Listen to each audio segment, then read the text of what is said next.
মন্যন্তরে শানু কথা নিরোধ মুক্তির আশ্রয়। পরীক্ষিত প্রশ্ন করলেন, গুরুদেব এই স্বর্গ মানে কি? ব্যাসনন্দন সুখদেব বলছেন, রাজন, স্বর্গ মানে হলো সৃষ্টি। যেভাবে ভগবান তোমাকে আমাকে সৃষ্টি করেছেন এবং বিশ্ব চরাচর সৃষ্টি করেছেন, সেটাই হলো ভাগবতের প্রথম লক্ষণ, স্বর্গ। পরীক্ষিত বললেন, গুরুদেব তাহলে সৃষ্টি লীলাটা আমাকে একটু সবিস্তারে শ্রবণ করা। কিভাবে ভগবান জগৎ সৃষ্টি করলেন, আপনাকে সৃষ্টি করেছেন, আমাকে সৃষ্টি করেছেন এবং অনন্ত কোটি জীবগণকে সৃষ্টি করেছেন। সুখদেব গোস্বামী বললেন, রাজন মন দিয়ে শোনো, এই কিন্তু সৃষ্টি লীলা খুব গূঢ় লীলা। ভগবান যখন একা তার আনন্দ হয় না বলে বাসনা হলো বহু হওয়ার, অনেক হলে আনন্দ হবে। যেমন একা হরিবল বললে যতটা আনন্দ হবে, সবাই মিলে যদি হরিবল বলা হয় আনন্দ অধিক হবে। প্রেম সে বলো। ওই জন্য ভগবানের মনে বাসনা হলো বহু হওয়ার, অনেক হবে। তাই ভগবান তখন অনাদিরাদি গোবিন্দ সর্বকারণের কারণম হয়েও 3টি পুরুষ অবতার ধারণ করেছেন। কারণদক্ষায় বিষ্ণু, গর্ভদক্ষায় বিষ্ণু আর ক্ষীরদক্ষায় বিষ্ণু। কারণদক্ষায় বিষ্ণু হয়ে ভগবান মায়ার প্রতি ইক্ষণ করলেন, আর মায়াদেবী ক্ষুব্ধ হয়ে গেল। ওই মায়াদেবীর দ্বারা ভগবান অনন্ত কোটি ব্রহ্মাণ্ডের সৃষ্টি করলেন। এই পৃথিবী নামক ব্রহ্মাণ্ডে আমরা দুজনে বসে আছি। এইরকম ব্রহ্মাণ্ড ভগবানের অনেক আছে। এই জন্মে এই পৃথিবীতে জন্ম হয়েছে, পরের বার এই পৃথিবীতে জন্ম হবে কি তারই গ্যারেন্টি নাই। তোমাকে অন্য ব্রহ্মাণ্ডে জন্ম দিতে পারে। তা বেশি ভালো বাড়ি ঘর যারা করে তারা কিন্তু বোকা, কি হবে আর আসতে পারবে? এই পৃথিবী নামক ব্রহ্মাণ্ড এইরকম অনেক আছে ভগবানের, অনন্ত কোটি ব্রহ্মাণ্ড। এইবার এই পৃথিবীতে জন্ম হয়েছে, পরের বার যে কোন ব্রহ্মাণ্ডে পাঠাবে তার কোনো ঠিকানা নেই। ওই জন্য মৃত্যুর পরে বোঝা যায় না কে কোথায় যায়। প্রেম সে বলো। তাই আগে থাকতে ভগবানের ভজন সাধন করে গোলক বৃন্দাবনের রাস্তাটা পরিষ্কার করতে হয়, না হলে কোন ব্রহ্মাণ্ডে কোন জঙ্গলে তোমায় জন্ম দিয়ে দেবে তার কিন্তু কোনো গ্যারেন্টি নেই। সময় থাকতে জন্মটাকে কাজে লাগাতে, সময় গেলে সাধন হবে না। তাই সময় থাকতে কিন্তু সাধুসঙ্গ করে ভগবানের কথা শ্রবণ কীর্তন করে গোলক বৃন্দাবনে যেতে হবে গো মা। না হলে পরের বার ভারতবর্ষ তো দূরে থাক, এই পৃথিবীতেই জন্ম হবে কি তার ঠিক নাই। কোন ব্রহ্মাণ্ডে তোমায় পাঠিয়ে দেবে। রাজন, ভগবান গর্ভদক্ষায় বিষ্ণু হয়ে কারণ সাগরের জলে শয়ন করলেন। তার নাভি থেকে একটা পদ্ম ফুল জন্ম নিল। পদ্ম ফুলের উপরে ব্রহ্মাকে সৃষ্টি করলেন। ব্রহ্মা চারিদিকে দেখে শুধু জল, কোথাও কেউ নাই। চিন্তা করলেন আমাকে কেই বা সৃষ্টি করলো, কে বা এখানে নিয়ে এলো। হঠাৎ একটা শব্দ ভেসে এলো, তপ তপ তপ। ব্রহ্মা চিন্তা করলেন কেউ বুঝি আমায় তপস্যা করতে বলছে। একভাবে ধ্যানমগ্ন হলেন, তপস্যায় রত হলেন সৃষ্টিকর্তা ব্রহ্মা। ভগবান দর্শন দিয়ে বললেন, ব্রহ্মা আমি তোমাকে সৃষ্টি করেছি, তোমার মাধ্যমে আমি সৃষ্টি বিস্তার করব বলে। আমার একা আনন্দ হয় না, তুমি সৃষ্টি বিস্তার করো। ব্রহ্মা বললেন, আমি কি করে সৃষ্টি বিস্তার করব? আমার তো কোনো জ্ঞান নেই। ভগবান তখন ব্রহ্মাকে চতুশ্লোকী ভাগবত জ্ঞান প্রদান করলেন। বললেন, দেখো আমার আগেও কেউ নাই, আমার পরেও কিন্তু কেউ থাকবে না। এই মাঝখানে তোমার দ্বারা আমি একটু জীবগণ সৃষ্টি করে আনন্দ করতে চাই, আমি একটু লীলা করতে চাই। অহমেব সামে বাগ্রে নান্যাৎ জাত অসৎ পরম পশ্চাৎ অহম ইয়দে তচ্চ কি অবশিষ্যেত সস্ম্যহম রীত্যর্থম যৎ প্রতীয়ত না প্রতীয়ত চাত্মনি তদ বিদ্যাৎ আত্মনময়াম যথা ভাস যথা তম। তুমি যা কিছু দেখবে সব আমি। এই জগতে ভগবান ছাড়া কি আছে বলুন? কার মধ্যে ভগবান নাই? এক ব্যক্তি গুরুদেবের কাছে গিয়ে বলছে, আমার আর সংসার ভালো লাগে না গুরুদেব, আমি সংসার ছেড়ে চলে যাব। তো গুরুদেব বলছে, সংসারে কে কে আছে? বলে, আমার স্ত্রী আছে, আমার সন্তান আছে, আমার পিতামাতা আছে। তো গুরুদেব বলছেন, পাগল, তাদের মধ্যে কি ভগবান নেই? তুই সংসার ছেড়ে কোথায় ভগবানকে খুঁজতে যাবি? পিতামাতাকে ভগবান জ্ঞানে সেবা কর, স্ত্রীকে ভগবানের দাসী সেবিকা হিসেবে ভালোবাস, আর পুত্র কন্যাকে ভগবানের সেবা জ্ঞানে লালন পালন কর। সংসারে থেকেই তুই ভগবানকে পাবি। আরে কে কোন রূপ ধরে তোর সেবা নেবে, কে কোন রূপ ধরে তোর সংসারে এসেছে তুই বুঝবে কি করে? তুই সংসারে থাক, আর তাদের মধ্যে ভগবান আছেন এই জ্ঞানে তাদেরকে ভালোবাস। দেখবি সংসারে থেকেই তুই ভগবানকে পাবি। গুরুদেবের কৃপায় চৈতন্যের লয় হলো, মন দিয়ে সংসার করে আর ভগবানের চিন্তা করে। ওই যে মন দিয়ে সংসার করে আর ভগবানের চিন্তা করে, দেহান্তে ভগবানকে লাভ করে। সংসার ছেড়ে কোথাও যেতে হবে না। স্বামীকে মনে করবে পতি পরম গুরু, ভগবান প্রতিরূপে এসেছেন আমার কাছে সেবা নেওয়ার জন্য। দেখবে সে স্বামী সেবা করে তুমি ভগবানকে পাবে। স্ত্রীকে মনে করবে ভগবানের নিজজন, তার মধ্যে ভগবান বিরাজ করছেন পরমাত্মা রূপে, সে আমার গৃহে এসেছে আমার সেবা গ্রহণ করার জন্য, স্ত্রী রূপ ধারণ করে। সন্তান পুত্রকন্যা ভগবানের নিজজন, তাদের মধ্যে ভগবান বিরাজ করছেন। আমি তাদের সেবা করার কে ভগবান আমাকে দিয়ে সেবা নিচ্ছেন, আমার মাধ্যমে তাদের সেবার সুযোগ দিয়েছে। এই গানে যদি কেউ সংসারে থাকে, ও সংসারে থেকেই ভগবানকে পাবে। প্রেম সে বলো। তাই ভগবান ব্রহ্মাকে বলছেন, ব্রহ্মা, এই তত্ত্বজ্ঞান লাভ করলে জীবের সমস্ত অজ্ঞান অন্ধকার নাশ হয়ে যায়। সে যেদিকে তাকাবে সেদিকেই আমাকে দেখতে পাবে। তার জগতে শত্রু বলে কেউ থাকবে না। কাকে শত্রু ভাববে? সবার মধ্যেই তো আমি বিরাজ করছি, সবার মধ্যে আমি আছি। ওই জন্য আমার আগেও কেউ নাই, পরেও কেউ থাকবে না। আমি অনেক হয়ে, বহু হয়ে আমি আনন্দ করব। তাই তুমি সৃষ্টি বিস্তার করো। ব্রহ্মা জীবগণ সৃষ্টি করলেন, ভগবান ক্ষীরোদস্যায় বিষ্ণু হয়ে পরমাত্মা রূপে প্রত্যেকটি জীবের হৃদয়ে প্রবেশ করলেন। ওই জন্য ভগবানকে খুঁজতে অন্য কোথাও যেতে হবে না। তোমার মধ্যেও ভগবান আছে।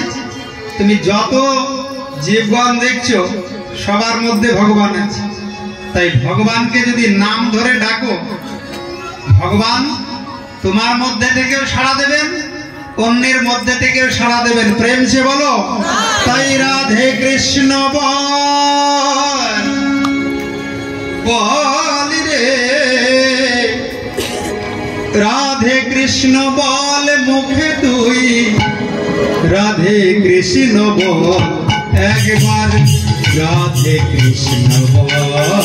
তাই রাধে কৃষ্ণ বল মুখে তুই, রাধে কৃষ্ণ বল, বল বল বল বল বল। রাধে কৃষ্ণ বল মুখে তুই, রাধে কৃষ্ণ বল একবার, রাধে কৃষ্ণ বল একবার, রাধে কৃষ্ণ বল। বৃথাই রে তুই খুঁজে ফিরিস, মন বৃথাই রে তুই খুঁজে ফিরিস, ওই বিনা চোখের জল একবার, রাধে কৃষ্ণ বল একবার, কৃষ্ণ বল মুখে তুই, রাধে কৃষ্ণ বল মুখে তুই, রাধে কৃষ্ণ বল, রাধে কৃষ্ণ বল, আগে বল রাধে কৃষ্ণ বল। অনেকে ভগবানকে খুঁজতে তীর্থে যায়, গয়া, কাশী, প্রয়াগ, এলাহাবাদ, কুম্ভ, হরিদ্বার। কেন যায়? যদি ভগবানকে পাওয়া যায়, ভগবানের কৃপা আশীর্বাদ লাভ হয়। মহাজন বলছেন ভগবানকে খুঁজতে তুমি তীর্থে যাচ্ছ, কিন্তু ভগবান যে তোমার হৃদয় মাঝে বসে আছে সেই খবর একবার নিয়েছ? সারা জনমে ঘুরে বেড়াও ওই কাশী বৃন্দাবনে, সারা জনম ঘুরে বেড়ায় ওই কাশী বৃন্দাবনে। মনের মানুষ লুকিয়ে হাসে, ওই মনের মানুষ লুকিয়ে হাসে বসে তোমার মনে। মনের মানুষ, মনের মানুষ, মনের মানুষ লুকিয়ে হাসে বসে তোমার মনে। সেই অধরা দেয় না ধরা, সেই অধরা দেয় না ধরা, সেই অধরা দেয় না ধরা, সেই অধরা দেয় না ধরা। দেখছে তোমার ছল একবার রাধে কৃষ্ণ বল, একবার রাধে কৃষ্ণ বল, রাধে কৃষ্ণ বল মুখে তুই, রাধে কৃষ্ণ বল মুখে তুই, রাধে কৃষ্ণ বল, একবার রাধে কৃষ্ণ বল, একবার রাধে কৃষ্ণ বল, একবার রাধে কৃষ্ণ বল। তাই ভগবানকে পেতে হলে ভগবানকে নাম ধরে ডাকতে হবে। ওই জন্য মহাপ্রভু এই নামের মালা এনেছেন। কোথাও যেতে হবে না, তুমি নাম জপ করো। দেখবেন বৃন্দাবনের প্রেমানন্দ দাসজি মহারাজ খুব নামের কথা বলে। নাম করো, সব হবে। নাম করতে কোনো পয়সা লাগবে না, কোনো খরচা নেই, কোনো কষ্টও নেই। তুমি নামকে ধরে থাকো, ভগবানকে পাবে। নাম যদি সাথে থাকে, জানবে ভগবান তোমার সাথে আছে। তুমি কোথাও যাচ্ছ, শুধু নামটাকে ধরে থাকো, জানবে ভগবান তোমার সঙ্গে আছেন। তোমার কোনোদিন বিপদ হবে না। প্রেমছে বলো, নামকে ছাড়বে না, নামকে ধরবে। মালা থাকলেও ধরবে, মালা না থাকলেও ধরবে, নাম ছাড়া যাবে না। নামের লতায় জড়িয়ে আছে মোহন মূরতি খানি, নামের লতায় জড়িয়ে আছে মোহন মূরতি খানি। নামের টানে, নামের টানে, নামের টানে আসবে নামি গীতারো বাণী। নামের টানে, নামের টানে, নামের টানে আসবে নামি গীতারো বাণী। আনন্দেতে বইবে জোয়ার, আনন্দেতে বইবে জোয়ার, আনন্দেতে বইবে জোয়ার, আনন্দেতে বইবে জোয়ার।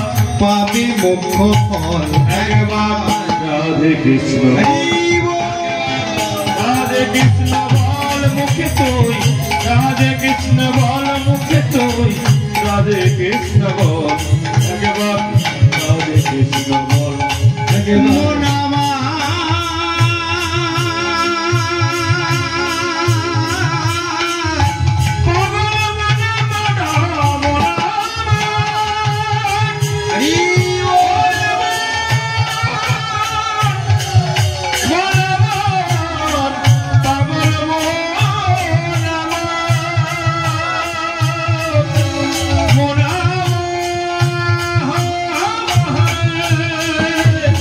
ও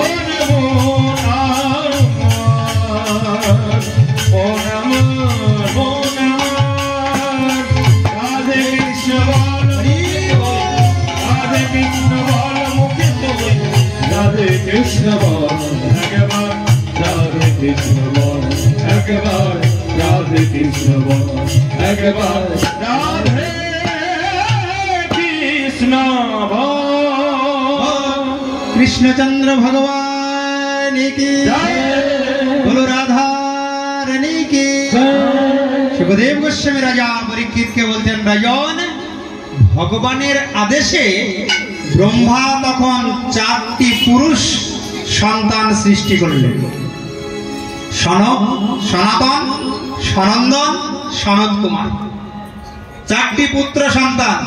তখন কিন্তু মাতৃজাতি সৃষ্টি হয়নি, মায়েরা অনেক পরে এসেছে। খুব মন দিয়ে শোনো, ব্রহ্মা প্রথম যাদের সৃষ্টি করলেন ভগবানের আদেশে, তারা কিন্তু 4 জনই পুরুষ। তখন প্রকৃতি সৃষ্টি হয়নি। এবার ব্রহ্মা সৃষ্টি মাত্রই বলছে, তোমরা আমার পুত্র, আমার আদেশ পালন করো, তোমরা সৃষ্টি বিস্তার করো। ওই চতুষ্ষণ বললেন, আমরা অত বোকা নয় যে সৃষ্টি বিস্তার করতে গিয়ে মায়ায় আবদ্ধ হব। প্রেম সে বলো, এই সংসারে সৃষ্টি বিস্তার করলেই মায়ায় আবদ্ধ হতে হয়। যারা সৃষ্টি বিস্তার করতে যায় তাদেরকেই মায়ায় ধরে। মায়া কাকে বলে? যেটা আমার নয় সেটাকে আমার মনে করার নাম হলো মায়া। এই জগতে কে আমার বলুন তো? দেহটা আমার, অথচ দেহটাকে আমার মনে হয়, আমার হাত, আমার পা, আমার মাথা, আমার চোখ, কিন্তু আসলে কিন্তু কিছুই আমার নয়। এটা প্রকৃতি থেকে ধার করা হয়েছে, পাঞ্চভৌতিক দেহ। এই দেহটাকে আগুনে পুড়িয়ে দিলে 5 ভাগে ভাগ হয়। ক্ষিতি, অপ, তেজ, মরুদ, বোম। এই দেহটাকে মাটিতে পুঁতে দিলে পোকা হয়, আর হিংস্র জন্তু জানোয়ারে ভক্ষণ করলে তার বিষ্ঠা হয়। এই হলো দেহের পরিণতি। দেহটা যখন আমার নয়, তখন দেহ সম্বন্ধীয় কে আমার আছে? এটাকে বলা হয় মায়া। মি অতে অনয়া ইতি মায়া। তা ব্রহ্মার 4 পুত্র বলছে, আমরা সৃষ্টি বিস্তার করব না, আমরা ভগবানের ভজন করব। ব্রহ্মা অভিশাপ দিলেন, শোনো, তোমরা যদি পিতৃ আদেশ পালন না করো, কোনদিন তোমরা বড় হবে না, ওই বালক হয়েই থাকবে। ব্রহ্মা অভিশাপ দিলেন। এখনো ওই চতুষ্ষণ 5 বছরের বালক হয়ে আছে। সোজা চলে গেলেন বৈকুণ্ঠে, ভগবান বৈকুণ্ঠনাথকে দর্শন করার জন্য। প্রেম সে বলো। ব্রহ্মা চিন্তা করলেন, সৃষ্টি তো বিস্তার হয় না, দেখা যাক আরেকবার সৃষ্টি করে। তখন আবার 10টা পুত্র সৃষ্টি করলেন। তখনও মাতৃজাতি সৃষ্টি হয়নি। মরিচি, অঙ্গিরা, অত্রি, পুলস্ত, পুলহ, ক্রতু, ভৃগু, বশিষ্ঠ, দক্ষ আর নারদ। এই 10 জনের মধ্যে 9 জন বললো আমরা সংসার করব, সৃষ্টি বিস্তার করব। আর নারদ আগেই বলেছে, আমি কিন্তু আগে হাত জোড় করছি, আমি ওই তালের মধ্যে নাই। কি দরকার? ভগবান এত সুন্দর মানব দেহ দিয়েছে, ভগবানের নামগুলো কীর্তন করবো আর ত্রিভুবন বিচরণ করব। ওই সংসারের অশান্তি করার দরকার কি? কোনো লাভ আছে? কাউকে খুশিও করা যাবে না, আবার কেউ সাথেও যাবে না। প্রেম সে বলো। বলো তো মা, এই জগতে কে কাকে খুশি করতে পেরেছে? করা যাবে না? স্বামীকে খুশি করা যায় না, স্ত্রীকে খুশি করা যায় না, পুত্রকে খুশি করা যায় না, কন্যাকে খুশি করা যায়। এই সংসারে কাউরি মন পাওয়া যায় না। মন পাওয়া যায়? তাই নারদ বলছে, আমি বাবা ওই ভুল কাজটা করব না। মন যখন পাবো না, চেষ্টা করে লাভ নেই মন পাওয়ার, ভগবানের নাম করব। এখন 9 জন সংসার করবেন কিভাবে? সবাই তো পুরুষ। তখন ব্রহ্মা বাম অঙ্গ থেকে একটা নারী সৃষ্টি করলেন, তার নাম শতরূপা। আর ডান অঙ্গ থেকে একটা পুরুষ সৃষ্টি করলেন, তার নাম হলো মনু। এই মনু শতরূপা থেকে তখন সৃষ্টি বিস্তার হওয়া শুরু হলো। তাই আমাদের নাম হলো মানুষ, আমাদেরকে মানব বলা হয়। ওই মনু শতরূপা থেকে ধীরে ধীরে আমরা এসেছি বলে, ওই জন্য আমাদেরকে মানব বলা হয়। মনু শতরূপার 3টি কন্যা আর 2টি পুত্র সৃষ্টি হলো, আকুতি, দেবহূতি আর প্রসূতি। আর 2টি পুত্র উত্থানপাদ আর প্রিয়ব্রত। মনু মহারাজ প্রথম কন্যা আকুতিকে রুচি নামক প্রজাপতির সঙ্গে বিবাহ দিলেন। সেখান থেকে যজ্ঞ নারায়ণ ভগবান প্রকট হলেন। বল নারায়ণ ভগবান কি। দ্বিতীয় কন্যা দেবহূতিকে বিবাহ দিলেন কর্দম ঋষির সঙ্গে। কর্দম ঋষি বললেন, দেখো দেবহূতি, আমি তোমাকে বিবাহ করতে পারি, কিন্তু আমি চিরদিন সংসারে থাকবো না। সন্তান হলে কিন্তু আমি সংসার ছেড়ে চলে যাব। দেবহূতি বললে, ঠিক আছে, আমি সন্তানকে নিয়ে থাকবো, কিন্তু এক এক করে 9টা কন্যা সন্তান জন্ম নিয়ে। কর্দম ঋষি বলে, আমি তাহলে এবার যাই। দেবহূতি বলে, কি করে যাবে? সবই তো কন্যা পরের ঘরে দিতে, আমাকে একটা পুত্র সন্তান দান করো। কর্দম ঋষি বললেন, পুত্র যদি সুপুত্র না হয়, কুপুত্র হয়, তাহলে পিতামাতাকে অনন্তকাল নরক যন্ত্রণা ভোগ করতে হয়। প্রেম সে বলো। তাই সুপুত্র লাভ করতে হলে তোমাকে তপস্যা করতে হবে। স্বামীর কথাই ওই দেবহূতি 10,000 বছর তপস্যা করেছিলেন। তপস্যায় ভগবান সন্তুষ্ট হয়ে বললেন, বলো কি চাও? দেবহূতি বললেন, আমি তোমার মতো পুত্র চাই। ভগবান বললেন, আমার মতো আর জগতে কে আছে? ভক্তের মনোবাসনা পূরণার্থে আমাকেই পুত্র রূপে যেতে হবে। ভগবান কৃপা করে দেবহূতির পুত্র হয়ে কপিল দেব রূপে আবির্ভূত হলেন। বলো কপিল ভগবান কি। তৃতীয় কন্যা প্রসূতিকে বিবাহ দিলেন দক্ষ প্রজাপতির সঙ্গে। ওই যে দ্বিতীয় কন্যা দেবহূতিকে মনু মহারাজ বিবাহ দিলেন, দেবহূতির 9টা কন্যা হয়েছিল। ওই 9টা কন্যার সঙ্গে ব্রহ্মার প্রথম যে 9টা পুত্র সংসার করতে চেয়েছিল, মরিচি, অত্রি, অঙ্গিরা, পুলস্ত, পুলহ, ক্রেতু, ভৃগু আর বশিষ্ঠ, দক্ষ, এই তাদের বিবাহ হয়ে গেল। এদিকে 9টা কন্যা হয়েছে কর্দম ঋষি আর দেবহূতি, আর ওদিকে ব্রহ্মার 9টা পুত্র। যখন ভগবান কপিল দেব রূপে আবির্ভূত হলেন, ব্রহ্মা চিন্তা করলেন ভগবানকে দর্শন করে আসে। আমি একা যাবো কেন, 9টা পুত্রকেও নিয়ে যাই। এবার 9টা পুত্রকে এনে দেখে সুন্দরী 9টা কন্যা। তো ব্রহ্মা বলছে কর্দম ঋষিকে, আচ্ছা তোমার ঘরে 9টা সুন্দরী কন্যা আর আমার সাথেও 9টা ছেলে, 9টা পুত্র, তাহলে বিবাহ হলে ভালোই হয়। কর্দম ঋষি বললে, আমার আপত্তি নাই, কন্যাকে তো অন্য ঘরে দিতেই হবে। তখন ওই 9টি কন্যার সঙ্গে ব্রহ্মার 9 পুত্রের বিবাহ। এরাজন দেখতে দেখতে কপিল বড় হলো। মাকে একদিন বলছেন, মা তোমায় একটা কথা বলি, জগতে সবচাইতে সুখী কে? যে পরম ভক্ত বৈষ্ণব স্বামী কোন পরম ভক্ত বৈষ্ণবকে স্বামী রূপে পায়। তো কর্দম ঋষির মতো তুমি স্বামী পেয়েছো, অনুসূয়া অরুন্ধতির মতো কন্যা পেয়েছে, ব্রহ্মার 9টা পুত্রকে তুমি জামাই রূপে পেয়েছো, জামাতা রূপে। তোমার মনে আর কোনো কামনা বাসনা নাই তো? আমার মতো পুত্র লাভ করেছো। দেবহূতি বলছে, বাবা আমি যদি এখন বলি আমার মনে কোনো কামনা বাসনা নাই, ভুল হবে। এখনো আমার মনে অনেক কামনা বাসনা। বলো তো বাবা, কি করলে কামনা বাসনা দূর হয়? ভগবান মাকে দিয়ে জগৎকে শিক্ষা দিলেন, কামনা বাসনা থেকে মুক্ত হতে হলে মা তোমাকে সাধু সঙ্গ করতে হবে। যে সাধুর মন কামনা বাসনা শূন্য, সেই সাধুর চরণে শরণ নিতে হবে। প্রেম সে বলো। সাধু সঙ্গ সর্বশাস্ত্রে কাই, লবমাত্র সাধু সঙ্গে সর্বসিদ্ধি হয়। মা তুমি যতদিন থাকবে জগতে সাধু সঙ্গ করবে। যদি তরিতে বাসনা থাকে, ধরো রে মনে সাধুর সঙ্গ, ভজরে নন্দের গৌরাঙ্গ কররে মন সাধুর সঙ্গ যদি তরিতে তরিতে বাসনা থাকে কররে মন সাধু সঙ্গ ভজরে আনন্দের গৌরাঙ্গ কররে মন সাধু সঙ্গ ভজরে আনন্দের গৌরাঙ্গ সাধুর গুণ যায় না বলা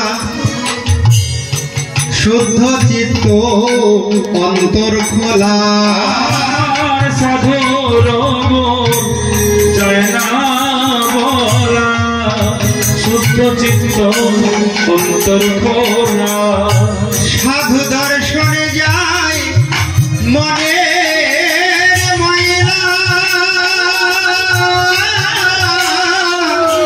সাধু দর্শনে যায় মনের ময়লা পরশে হয় প্রেম তরঙ্গ ভজরে আনন্দের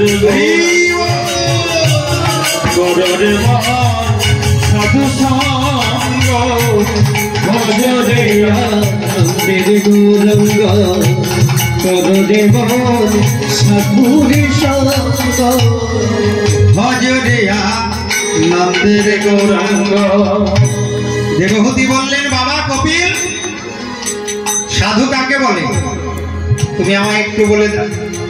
ভগবান মাতা দেবহূতিকে বললেন মা যার মধ্যে 5টি গুণ থাকে তাকে সাধু বলে।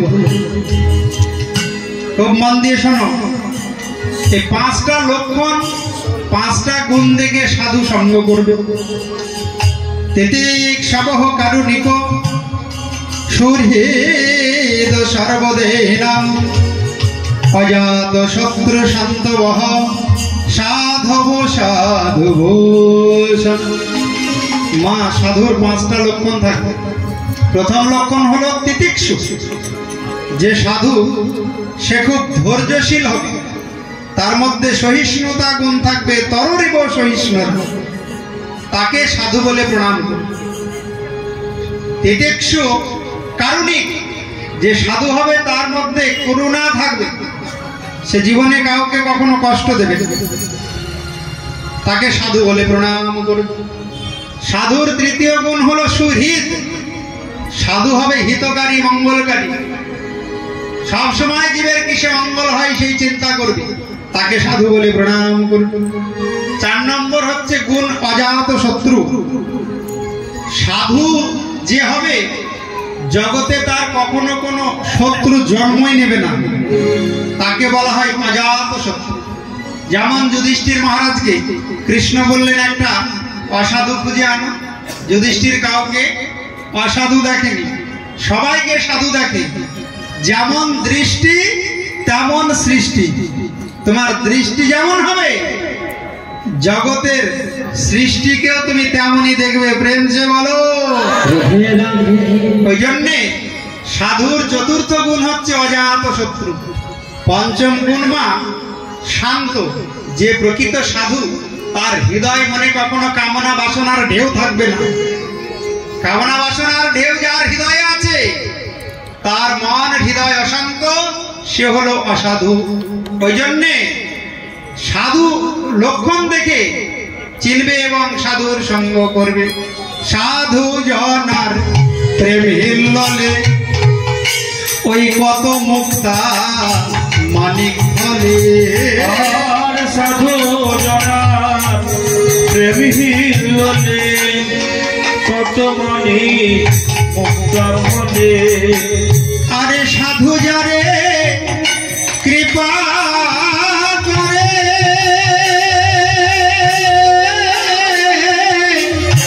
ওই সাধু যারে কৃপা করে প্রেমময় দেয় প্রেমানন্দ।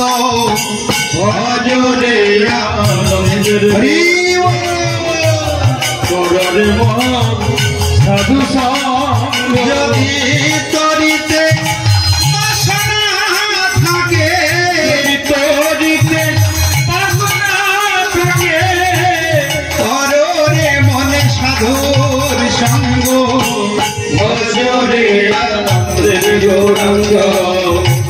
কররে মন সাধু সঙ্গ ভজরে আনন্দের গৌরাঙ্গ কররে মন সাধু সঙ্গ ভজরে আনন্দের গৌরাঙ্গ শতাং প্রসঙ্গান মম বীর্য সংবিদ ভবন্তি হৃদি কর্ণ রসায়ন কথা তজ্জ সনাদ আশু অপবর্গ বর্তমানি শ্রদ্ধারতির ভক্তি অনুক্রমে। ভগবান কপিল মাকে বললেন, মা শতাং প্রসঙ্গান মম বীর্য সংবিদ, সাধু মুখে ভগবানের কথা শুনবে। এই দেখেন ভাগবতে ভগবান নিজে বলছেন অসাধু মুখে অপবিত্র মুখে ভগবানের কথা শ্রবণ করতে নাই, ভগবানের নাম শুনতে নাই। শতাং প্রসঙ্গান মম বীর্য সংবিদ ভবন্তে হৃদকর্ণ রসায়ন কথা তজ্জ সনাদ আশু অপবর্গ বর্তমান। আশু মানে শীঘ্রই। মা তুমি যদি সাধু মুখে ভগবানের কথা ভগবানের নাম শ্রবণ করো খুব তাড়াতাড়ি তুমি মুক্তির পথ খুঁজে পাবে। প্রেম সে বলো। ওই জন্য তো জগতে কখনো অসাধু সদাচারী কোন ব্যক্তির মুখে ভগবানের কথা ভগবানের নাম শ্রবণ করতে নাই, অসাধু সঙ্গ করতে নাই। তাহলে কি হবে? তোমার ভক্তি নষ্ট হয়ে যাবে। হৃদয়ে যদি ভক্তি থাকে ওই ভক্তি দিনে দিনে দিনে দিনে ক্ষয় হয়ে যাবে, ভক্তি বাড়বে না। যদি অসাধু মুখে তুমি ভগবানের নাম শোনো, ভগবানের কথা শোনো। ভগবান কপিল দেব মাকে উপদেশ করে সংসার ত্যাগ করে চলে গেলেন ওই গঙ্গা সাগরের তটে। এখনো কপিল ভগবান বিরাজ করছেন, তাই সব তীর্থ বারবার গঙ্গা সাগর গিয়েছেন। গঙ্গা সাগরে কে কে গঙ্গা সাগর গেছেন হাত তুলুন দেখি। ও বাবা, এখানে তো অনেকেই গঙ্গা সাগর গিয়েছেন। যারা যাননি তারা কিন্তু ভগবান কপিল দেবের কৃপা আশীর্বাদ লাভের উদ্দেশ্যে একবার গঙ্গা সাগরে স্নান করে আসবেন। বেশি পয়সা খরচা নেই, খুব কম পয়সায় যাওয়া যায় নাকি। উল্টোডাঙ্গা শিয়ালদা থেকে ট্রেন আছে, ওই 30 টাকা মতো কাক দিয়ে, তার ওখান থেকে 20 টাকা অটো, কত হলো 50, আর ভেসেলে 10 টাকা, 60 টাকা, আর ওদিকে 25 টাকা, আর 30 টাকা। এই যাতায়াত 200 টাকায় হয়ে যাবে। প্রেম সে বলো। তাহলে কিন্তু বড় তীর্থে স্নান করে ভগবান কপিল দেবের কৃপা আশীর্বাদ লাভ। বল কপিল ভগবান কি জয়। ভগবান কপিল দেব চলে গেলেন, এদিকে কর্দম ঋষি সংসার ত্যাগ করলেন। সুখদেব গোস্বামী রাজা পরীক্ষিতকে বলছেন, রাজন ব্রহ্মা বলছে সৃষ্টি বিস্তার করো, সৃষ্টি বিস্তার করো। মনু মহারাজ, মনু মহারাজ বলে কি করে বিস্তার করব? একটা অসুর তো পৃথিবীকে জলের তলায় ডুবিয়ে রেখেছে। ভগবান তখন বারাহ রূপ ধারণ করে রসাতলগত পৃথিবীকে উদ্ধার করার জন্য হিরণ্যাক্ষের সঙ্গে যুদ্ধ করা শুরু করলেন। যুদ্ধে হিরণ্যাক্ষকে পরাজিত করে রাজন ওই পৃথিবী উদ্ধার করলেন। বলো বারাহ ভগবান কি। পরীক্ষিত প্রশ্ন করলেন, গুরুদেব এই হিরণ্যাক্ষ আবার কোথা থেকে এলো? আপনি তো এতক্ষণ অন্য কথা বলছিলেন, আবার হিরণ্যাক্ষকে নিয়ে এলেন। ভগবান বারাহ রূপ ধারণ করে হিরণ্যাক্ষকে বধ করলো। এই হিরণ্যাক্ষের ইতিহাসটা একটু বলুন।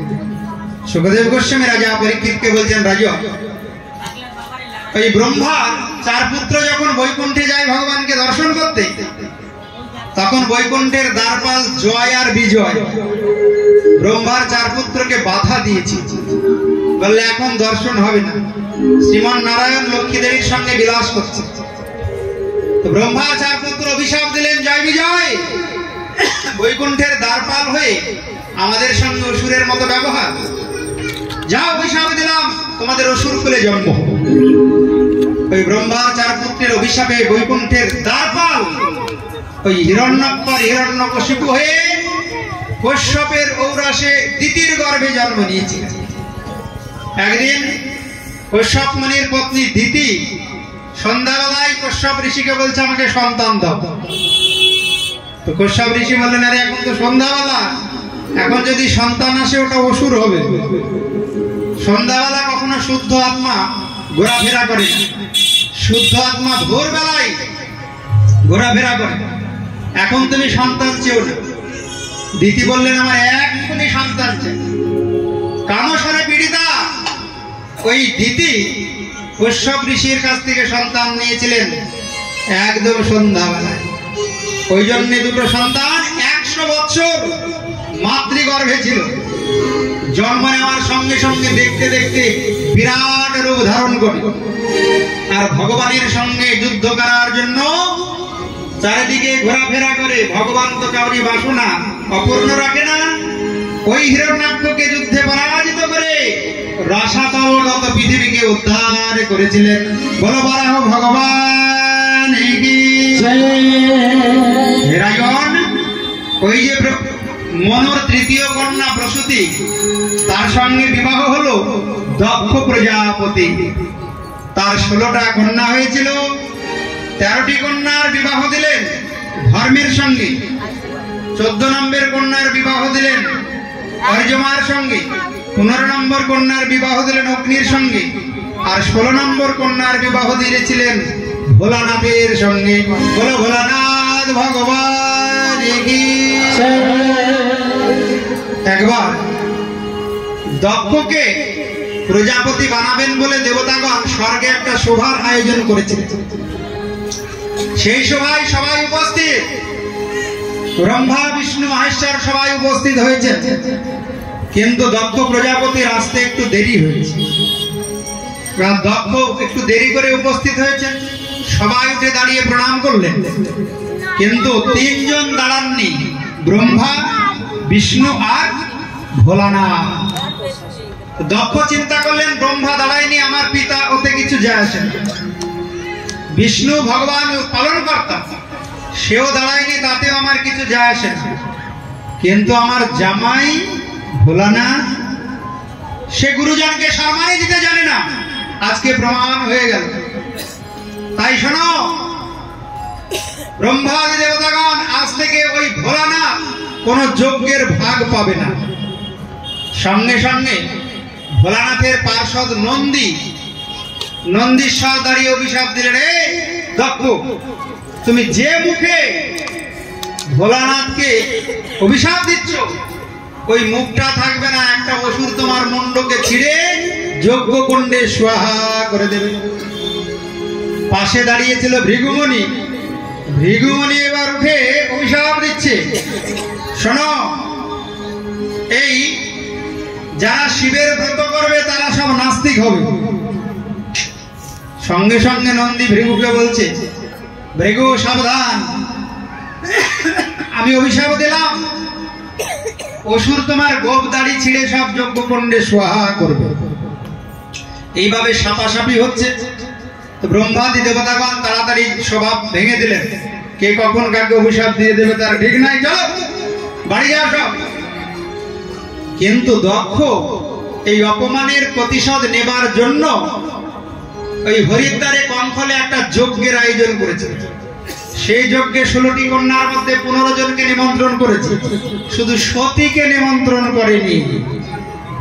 সতী দেখে কি সবাই বাবার বাড়ি যাচ্ছে, কিন্তু আমার কাছে তো কোনো নিমন্ত্রণ আসেনি।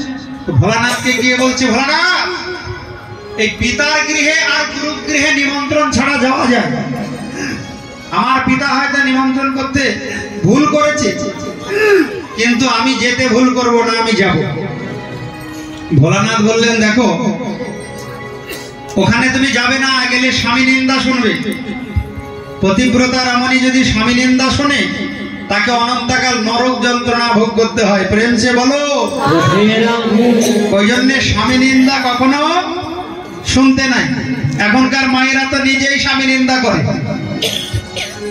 শোনা তো দূরে থাক। আর একজনের কাছে গিয়ে বলবো, এর সাথে বিয়ে হয়ে আমার জীবনটা শেষ, তাহলে কি হয়ে গেল? স্বামী নিন্দা হলো। হ্যাঁ, ঠিক মতো কাজ করবে না, পয়সা এনে দেবে না, বাজার করবে না। তারপরে আবার সন্ধ্যাবেলায় পা এক জায়গায় দাঁড়াবে না। কত নিন্দা করে স্বামী, বুঝছেন তো?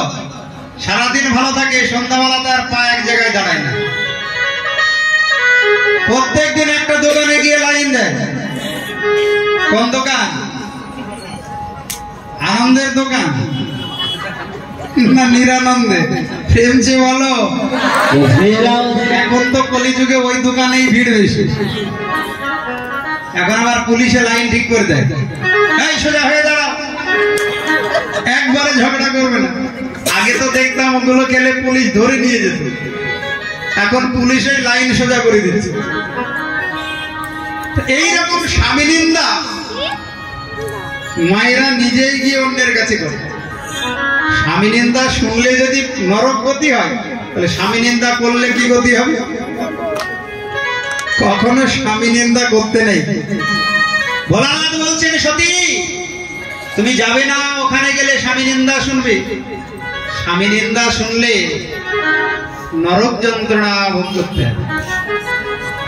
সতী বলে, আমি যাবই, গিয়ে দেখবো কেন আমাকে নিমন্ত্রণ করা হয়নি। ভোলানাথের কথা অমান্য করে চলে গেল। গিয়ে ডাকে কি সবার জন্য আসন, ভোলানাথের জন্য কোনো আসন নেই। আর সবাই বলা বলি করছে, দেখো কিরকম নির্লজ্জ, নিমন্ত্রণ করেনি তাও এসেছে, কেন আসবে না? যার সঙ্গে বিয়ে হয়েছে সে তো একটা পাগল, ওই শ্মশানে মশানে থাকে, ছাই ভস্য মাখে। এইরকম স্বামী নিন্দা শুনছে সতী। চিন্তা করলেন, যে পিতা দক্ষের দ্বারা আমি এই দেহ লাভ করেছি, এই পিতার গৃহে আমি এই দেহটাকে ত্যাগ করব। আমি এই দেহ আর রাখবো না। যে দেহের কান দিয়ে আমি স্বামী নিন্দা শুনেছি, এই দেহটাকে আমি ত্যাগ করব।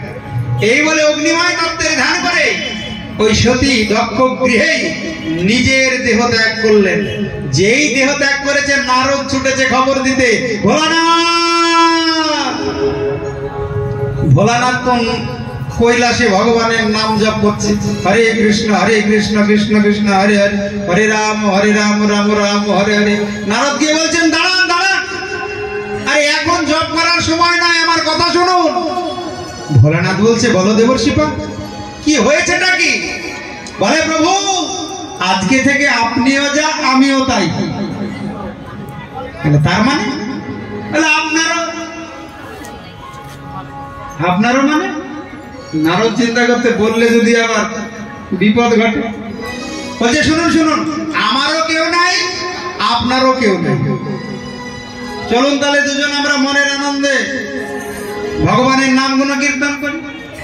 ভোলানাথ বুঝে ফেললেন, এই যে সতী কথা অমান্য করে পিতৃগৃহে গিয়েছে, নিশ্চয়ই কোনো বিপদ হয়েছে।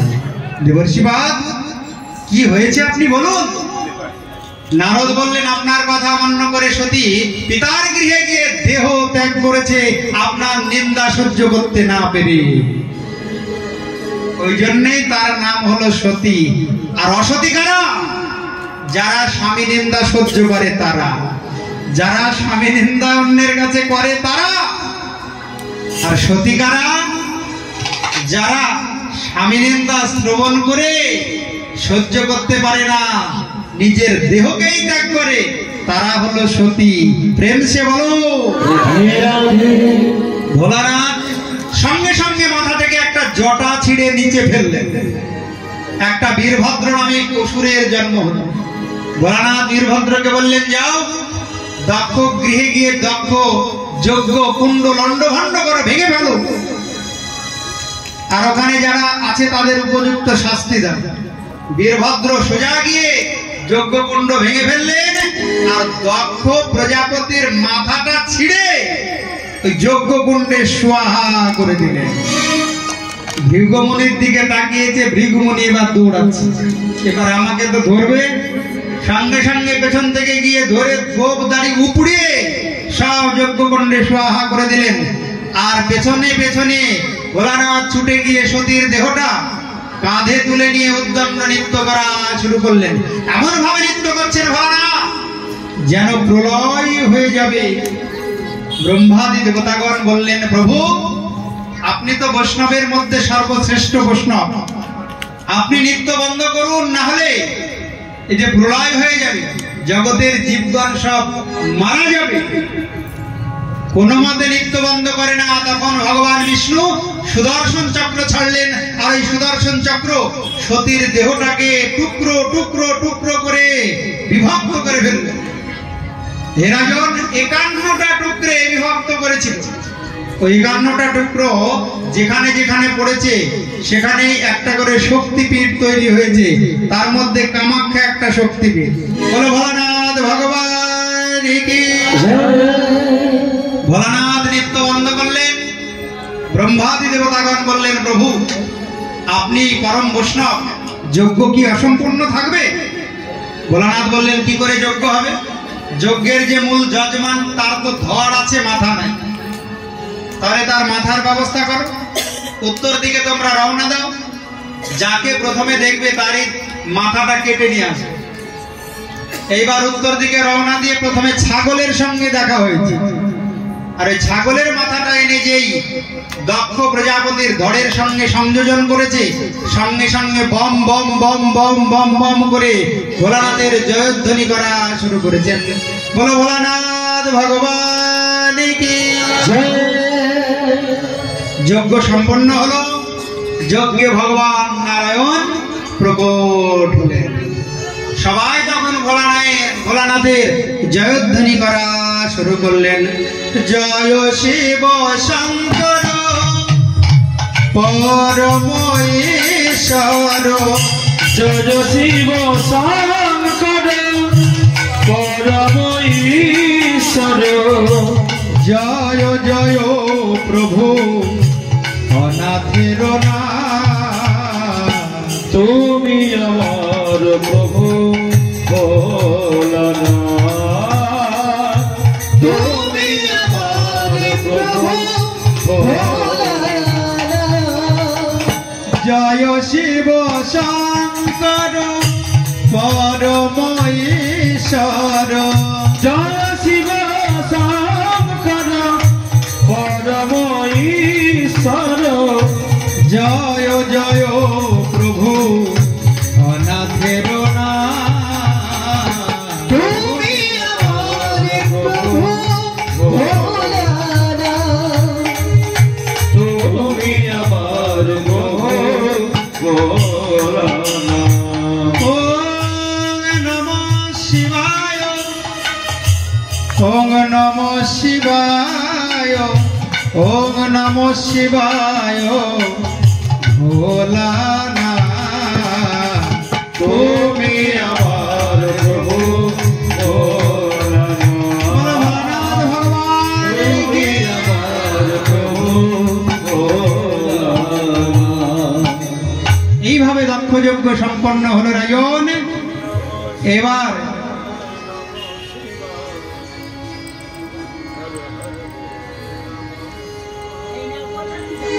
ভোলানাথ ভগবানের জয়ধ্বনি সবাই করলেন।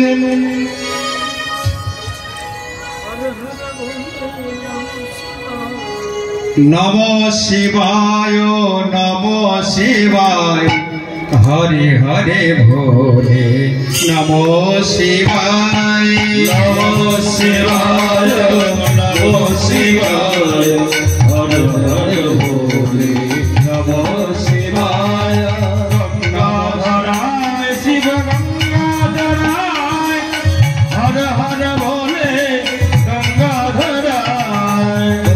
শিব ঠাকুরের জয়গান করতে হচ্ছে কেন? পাশেই শিব মন্দির।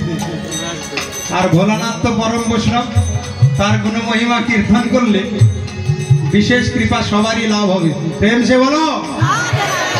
গঙ্গাধরায় শিব গঙ্গাধরায় হর হর ভোলে নম শিবায়। গঙ্গাধরায় শিব গঙ্গাধরায় হর হর ভোলে নমঃ শিবায়। নম শিবায় নম শিবায় হর হর হাতে তালি, হাতে তালি। নম শিবায় নমঃ শিবায় নমঃ শিবায় হর হর ভোলে নমঃ শিবায়। জটাধরায় শিব জটাধরায় হর হর ভোলে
नमः शिवाय हर हर भोले नमः शिवाय हर हर भोले नमः शिवाय।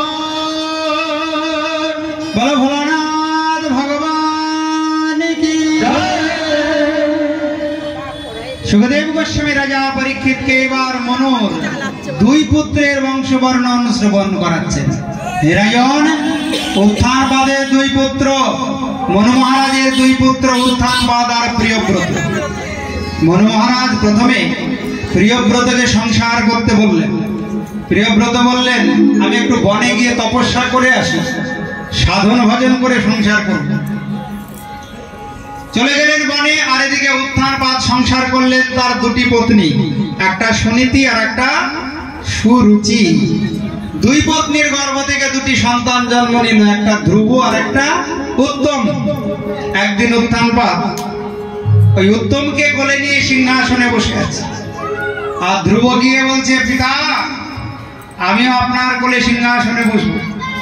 সুরুচি চিন্তা করলেন ধ্রুব যদি সিংহাসনে বসে ভবিষ্যতে ধ্রুবই রাজা হবে, আমার পুত্র উত্তম আর রাজা হতে পারবে না। বাধা দিলেন ধ্রুবকে, ধ্রুব ওই সিংহাসনে বসতে হলে আমার গর্ভে জন্ম নিতে হবে, আর আমার গর্ভে জন্ম নিতে হলে তোমাকে বনে গিয়ে তপস্যা করতে হবে। ধ্রুব মাতা সুনীতিকে বললেন মা ওই সিংহাসনে নাকি পিতার কোলে আমার বসার অধিকার নাই, ওখানে বসতে হলে নাকি আমাকে বনে গিয়ে তপস্যা করতে হবে। সুনীতি বললেন বাবা এই জগতে যে তপস্যার কথা সাধন ভজনের কথা বলে তার কথাই রাগ করতে নাই, সে জানবে সবচাইতে নিজজন আপন জন, সে পরম বন্ধু যে মায়ার কারাগার থেকে মুক্তির পথ দেখায়। যাও বাবা বনে গিয়ে তপস্যা করো ভগবানের, মানব জন্মই তো ভগবানের সাধন ভজন তপস্যা করার জন্য। এই জগতে তাকে প্রকৃত মা বলে যে তার সন্তানকে ভগবানের পথে এগিয়ে দেয়, আর যে মা সন্তানকে ভগবানের পথে এগিয়ে দেয় না ওটা মা নয়, ওটা রাক্ষসী। সন্তানকে বলবে না না নিরামিষ খেতে হবে না, দুর্বল হয়ে ওটা রাক্ষসী, ওটা মা নয়। এই জগতে অনেক মা আছে, ছেলে পেলেকে বলবে না না প্রোটিন হবে না, মাথার ব্রেন ভালো হবে না, বুদ্ধি হবে না, ভগবানের প্রসাদ খাবি কেন, নিরামিষ খাবি কেন, বুড়ো হোক তারপরে ঠাকুর দেবতার পূজা করবে। ওগুলি মা নয়, ওগুলা হলো রাক্ষসী, তাজা রাক্ষসী। আর ওগুলি পিতা নয়, ওগুলা হলো রাক্ষস। ভাগবতে বলা আছে, এ আমার কথা নয়, ভাগবতে বলা আছে যারা পুত্র সন্তানকে কন্যাকে মায়ের কারাগার থেকে মুক্তির পথ দেখায় না, ভগবানের চরণে পৌঁছে দেয় না, তারা পিতা মাতা হওয়ার যোগ্য নয়।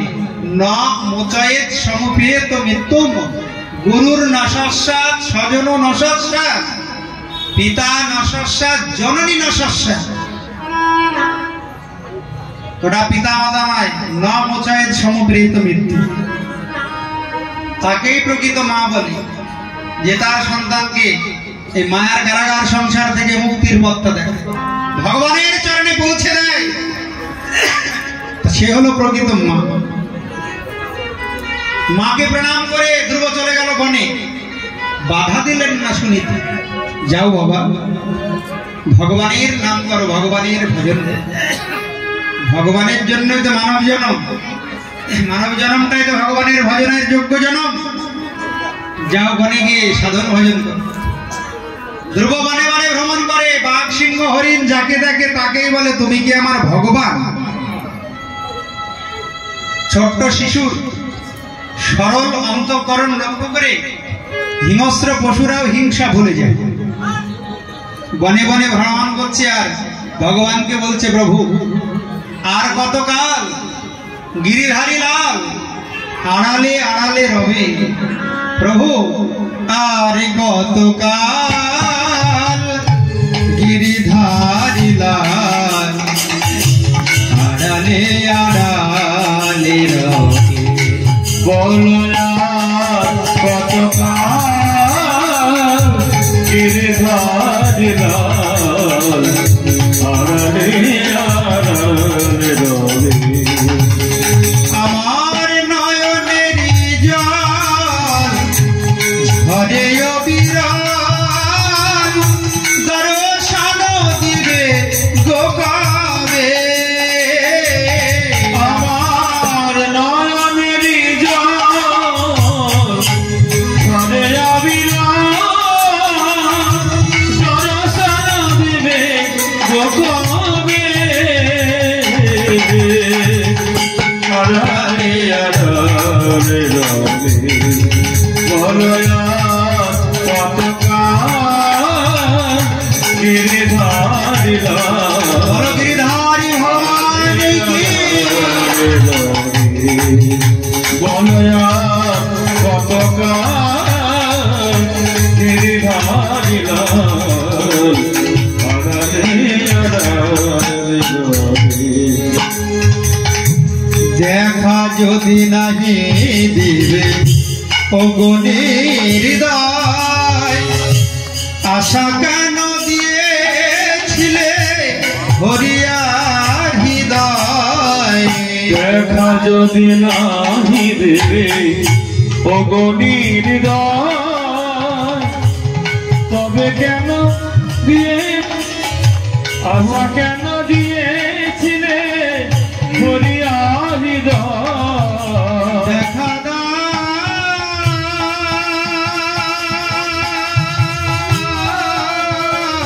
ওগো প্রাণনা দেখা দাও দেখা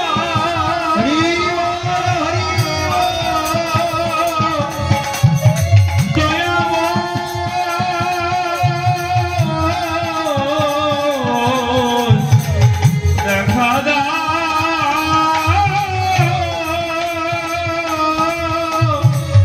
দেখা দাও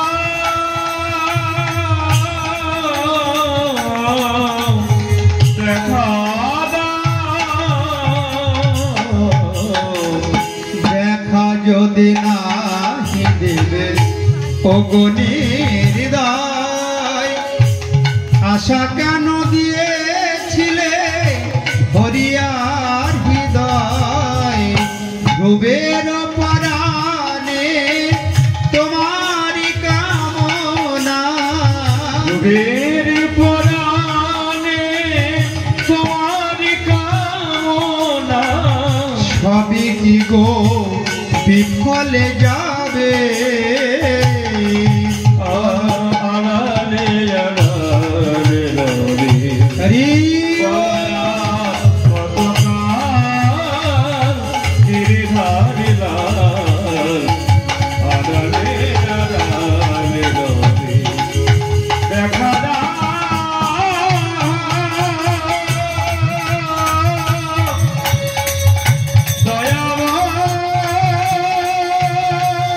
হরি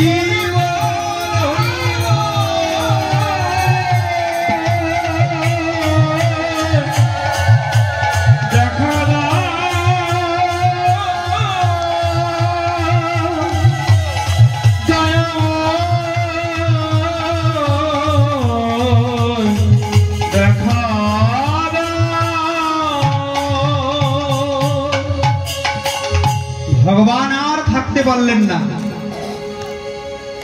ওই ছোট্ট শিশুর আর্তনাদে নয়ন জলে প্রেম ভক্তিতে বশীভূত হয়ে আপ্লুত হয়ে ভগবান ওই বনের মাঝে এসে দর্শন দিলেন ভগবান চিন্তা করলেন বনের মাঝে এসে আমি তো দর্শন দেব কিন্তু এখনো একটা কাজ বাকি আছে ধ্রুবের এখনো দীক্ষা হয়নি যার দীক্ষা না হয় তাকে তো আমি দর্শন দিতে পারি না তাকে তো আমি কৃপা করতে পারি না ভগবান তাড়াতাড়ি দেবর্ষিবাদ নারদকে বললেন নারদ 5 বছরের বালক ওই ধ্রুবকে তুমি দীক্ষা দাও দেবর্ষিবাদ নারদ তাড়াতাড়ি ভগবানের আদেশে গিয়ে দীক্ষা প্রদান করলেন দ্বাদশাক্ষর গোপাল মন্ত্রে ওম নমো ভগবতে বাসুদেবায় ধ্রুব এই মন্ত্র জপ করো, ভগবান তাড়াতাড়ি ছুটে আসবেন। মন্ত্র জপ করতেই ভগবান সামনে এসে দাঁড়ালেন। ধ্রুব ভগবানকে দর্শন করে বলছেন, প্রভু তুমি এত সুন্দর। গুরুদেব আমায় বলেছিলেন ধ্রুব যখন ভগবান তোমার সামনে আসবে দেখবে শ্রীবৎসঙ্গম ঘনশ্যামম পুরুষম বনমালিনম শঙ্খ চক্র গদা পদ্ময় অভিব্যক্ত চতুর্ভুজম। গুরুদেবের কথা তো মিলে গিয়েছে, কিন্তু তুমি যে এত সুন্দর গুরুদেব তো আমায় বলেন। তোমার তো সব মধুর, অধরম মধুরম বদনম মধুরম নয়নম মধুরম হাসিতাম মধুরম। সব তো মধুর।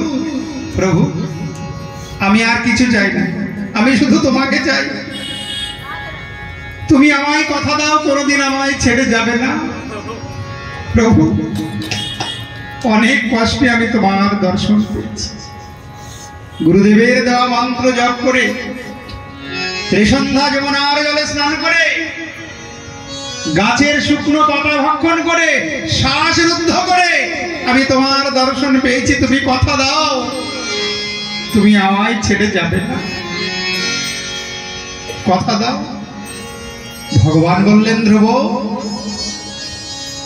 অনেক কষ্ট করে তুমি আমায় পেয়েছো, কথা ঠিক, কিন্তু আমার একটা নিয়ম আছে কি জানো? আমি যাকে দর্শন দিই তাকে কিছু দান করি। বলো কি চাও? আজ তুমি যা চাইবে আমি তাই দেব। ধ্রুব বলছেন প্রভু আমি কাঁচ খুঁজতে গিয়ে মণি খুঁজে পেয়েছি। কাচন বিচিন্নম নবিদীপ রত্নম স্বামীন কৃতার্থস্মি বড়। আমি কোনো বর চাই না। কেউ যদি কাঁচ খুঁজতে খুঁজতে মণি পায়, মহামূল্যবান মণি, সে কাঁচ নিয়ে বাড়ি যাবে? আমি শুধু তোমাকে চাই। তোমাকে আজকে কথা দিতে হবে, তুমি আমায় কোনোদিন চরণ ছাড়া করবে, কথা দাও। ধ্রুবের নয়নে জল। ভগবান বলছেন ধ্রুব যাকে আমি কৃপা করি দর্শন দিই সে আমার একান্ত নিজজন হয়ে যায়, কিন্তু তোমাকে কিছু নিতে হবে। তাড়াতাড়ি বলো তুমি কি চাও? ধ্রুব বললেন প্রভু ভক্তি মোহ প্রবাহতাম তৈ মে প্রসঙ্গ ভূয়াদ অনন্ত মহতাম অমলাশয়া যেন অঞ্জসা উল্লনম উরু বেশনম ভবদেব নিশ্চয় ভবদ গুণকথামৃতপানমত্তম। যদি দিতে হয় তাহলে প্রভু আমাকে একটা জিনিস দাও, শুধু এ জন্ম নয় জন্মে জন্মে যেন আমি তোমার ভক্ত সঙ্গ পাই। দিতে হলে তুমি তোমার ভক্ত সঙ্গ দিও। ভগবান বললেন ধ্রুব কেন ভক্ত সঙ্গ চাইছো? ধ্রুব বলছেন প্রভু ভক্ত সঙ্গে তোমার নাম গুণ কীর্তন শ্রবণ করতে করতে আমি অনায়াসে তোমার মায়ার কারাগার এই সংসার থেকে পার হয়ে উদ্ধার হয়ে তোমার ধাম গোলক বৃন্দাবনে চলে যাব। ওই জন্যে যে সংসার থেকে উদ্ধার হওয়া কঠিন, যেন অঞ্জসা উল্লরম উরু বেশনম ভবধীম নিশ্চয় ভবদ গুণ কথা মৃত পান মত্ত। সেই ভক্ত মুখে ভক্ত সঙ্গে তোমার গুণমহিমা শ্রবণ করতে করতে আমি অনায়াসে ভবসাগর পার হয়ে যাব। প্রভু দিতে যদি হয় জন্মে জন্মে তুমি আমাকে এই বর দাও যেন আমি তোমার ভক্ত সঙ্গ পাই, ভক্ত সঙ্গে যেন আমার জীবন কাটে, জীবন কাটে আমার ভক্ত সঙ্গে যেন আমার অন্তিম জীবন কাটে। প্রভু যেন ভক্ত সঙ্গ ছাড়া আমায় করো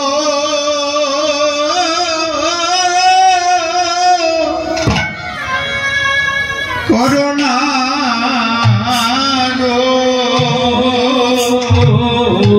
যেন তোমার ভক্ত ভক্ত সঙ্গ ছাড়া হরি বল হরি বল আমায় করো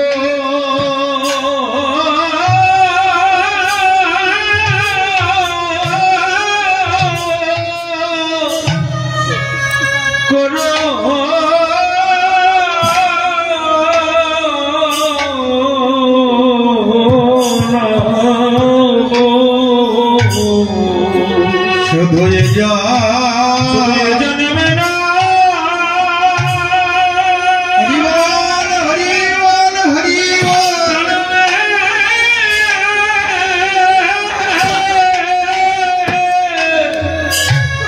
জন্মে না হরি বল হরি বল জন্মে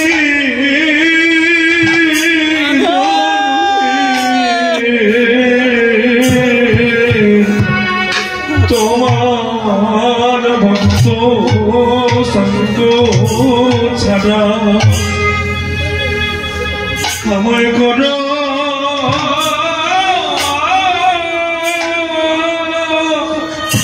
না গো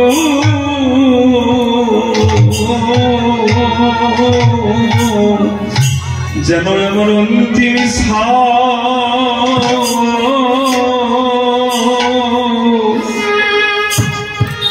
তোমার ভজন সাধন করিবে করিতে করিতে যাইব দয়াময় আমার এই নিবেদন যেন ভক্ত সঙ্গ ছাড়া আমায় করো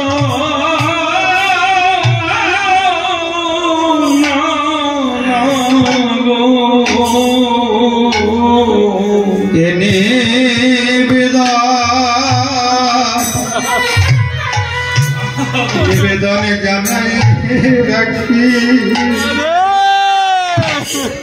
যেন আমার সঙ্গ ছাড়া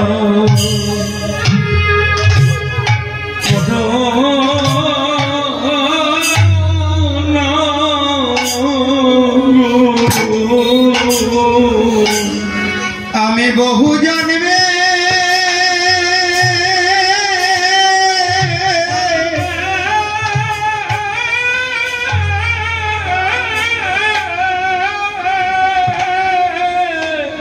বহু জন্মের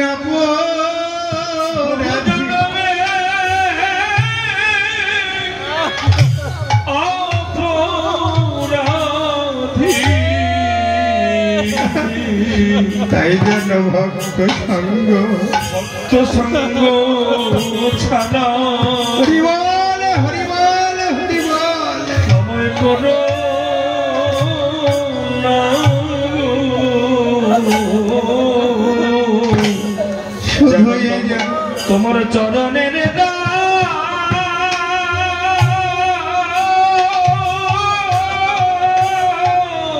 রাধে চরণের আমার করে দিও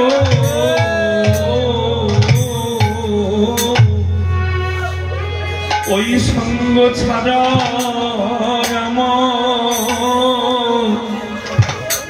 আমায় করো না আমার মানব জন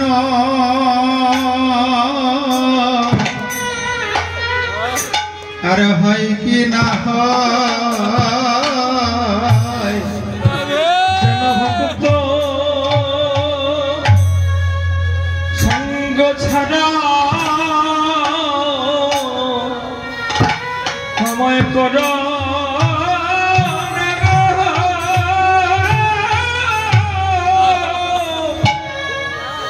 আমার নিবেদন যেন ভুলু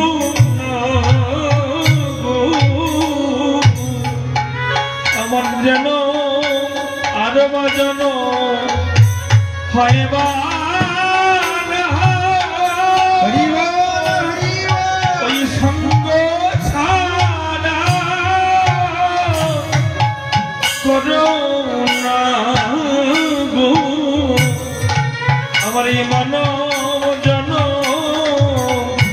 আর হয় বা না সঙ্গ ছাড়া করুণা গো আমার নিবেদন যেন যেন হলো না গো দয়া দয়াল সঙ্গ ছাড়া করুণা গো আমি বহু জনমের অপরাধী আমায় সঙ্গ ছাড়া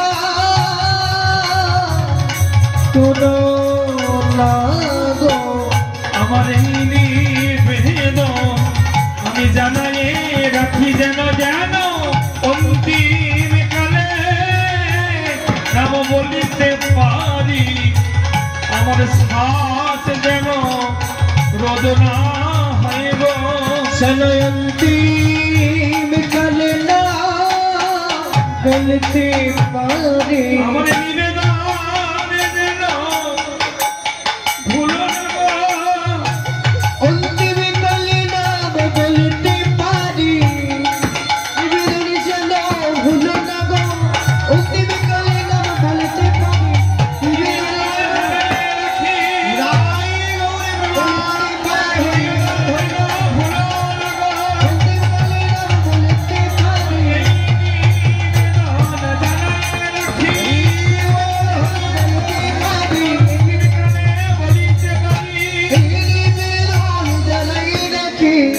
সাথে সঙ্গ ছাড়া আমায় করো না গো ভগবান ছুটে গিয়ে ধ্রুবকে বাক্যে জড়িয়ে ধরলেন। ধ্রুব, যে আমার জন্য 1 পা এগিয়ে আসে আমি তার জন্য 10 পা এগিয়ে যাই। ভক্ত আমার মাতা পিতা, ভক্ত আমার গুরু, ভক্ত আমার নাম রেখেছে বাঞ্ছা কল্প তরু। ধ্রুব, সাধব হৃদয় মহ্যম সাধুনাম হৃদয়ন্তহম মদন্নতে না জনন্তি নাহম তে ভ্রমণাগতি। ভক্ত আমার হৃদয় সর্বস্ব ধন, আমিও ভক্তের হৃদয় সর্বস্ব ধন। ভক্ত যেমন আমা বিনা কিছু বোঝে না, আমিও ভক্ত ছাড়া কিছু বুঝি। কিন্তু ধ্রুব, তোমাকে যে সংসারে ফিরে যেতে হবে, তুমি যে সিংহাসনে বসার অভিলাষেই বনে এসেছো, ফিরে যাও, গিয়ে রাজত্ব করো। ধ্রুব বললেন, প্রভু যাবার বেলায় যখন আমি জগৎ থেকে বিদায় নেব তখন তোমার দর্শন পাবো তো? ভগবান বললেন, কোনো চিন্তা করবে না, ঠিক সময় আমি তোমায় দর্শন দেব। ধ্রুব 36,000 বছর রাজত্ব করলেন। রাজন 36,000 বছর রাজত্ব করার পরে হঠাৎ একদিন দেখছেন কে যেন আশেপাশে ঘোরাফেরা করছে। ধ্রুব বললেন, কে গো তুমি? ওই ব্যক্তি বলছেন, আমি সাক্ষাৎ মৃত্যু, আমি তোমাকে নিতে এসেছি। তোমার পরমায়ু শেষ, তোমাকে বিদায় নিয়ে চলে যেতে হবে। ধ্রুব বললেন, তুমি আমায় স্পর্শ করো, মৃত্যু যখন আমায় নিয়ে চলো। মৃত্যু দেবতা বলছে, আমি তোমায় স্পর্শ করব সে ক্ষমতা আমার নাই, তুমি এত বড়ই ভগবানের ভক্ত। তবে তোমাকে নিয়ে যাওয়ার জন্য আমি একটা বিমান এনেছি। বিমানে উঠতে গেলে তো একটা সিঁড়ি লাগে, তুমি আমার মাথায় চরণ রেখে এই বিমানে চড়ে সশরীরে ভগবান তোমার জন্য যে লোক সৃষ্টি করেছে সেই ধ্রুব লোকে চলো। ধ্রুবজি মহারাজ মৃত্যুর মস্তকে পদাঘাত করে বিমান যোগে সোজা চলে গেলেন সেই ধ্রুব লোকে। এখনো ধ্রুব তারা হয়ে ধ্রুবজি বিরাজ করছেন। বলো ধ্রুবজি মহারাজ কি। সুখদেব গোস্বামী রাজা পরীক্ষিতকে বললেন, ওই ধ্রুবর পুত্র হলো অঙ্গ, অঙ্গের পুত্র বেন, বেনের পুত্র হলো ওই পৃথু মহারাজ, যিনি পৃথিবীকে দুহিতা কন্যা রূপে গ্রহণ করেছিলেন। ওই পৃথুর কন্যা, তাই জন্যে ধরিত্রীর নাম হচ্ছে পৃথিবী। বলো পৃথিবী মহারাজ কি। বলো পৃথুজি মহারাজ কি। এই পৃথু মহারাজ 100টা যজ্ঞ করেছিলেন। যজ্ঞে ভগবান সন্তুষ্ট হলে পৃথু মহারাজকে বলেছিলেন, বলো কি চাও। তো পৃথু বলেছিলেন, আমাকে 10,000 কান দিও, আমার দুটি কানে তোমার কথা শুনে মন ভরে না। 10,000 কান দিলে আমি 10,000 কান দিয়ে প্রাণ ভরে তোমার নাম গুণ কীর্তন শ্রবণ করব। তোমার নাম গুণ কীর্তন শ্রবণ করে আমি জনম ধন্য। বল পৃথুজি মহারাজ কি। মোহন মহারাজের শেষ পুত্র প্রিয়ব্রত বনে তপস্যা করে এসে সংসার করলেন। তার পুত্র হলো আগ্নিদ্র, আগ্নিদ্রের পুত্র নাভি, নাভির পুত্র ঋষভ, ঋষভের পুত্র ভরত মহারাজ, যার নাম অনুসারে আমাদের দেশের নাম হয়েছে ভারতবর্ষ।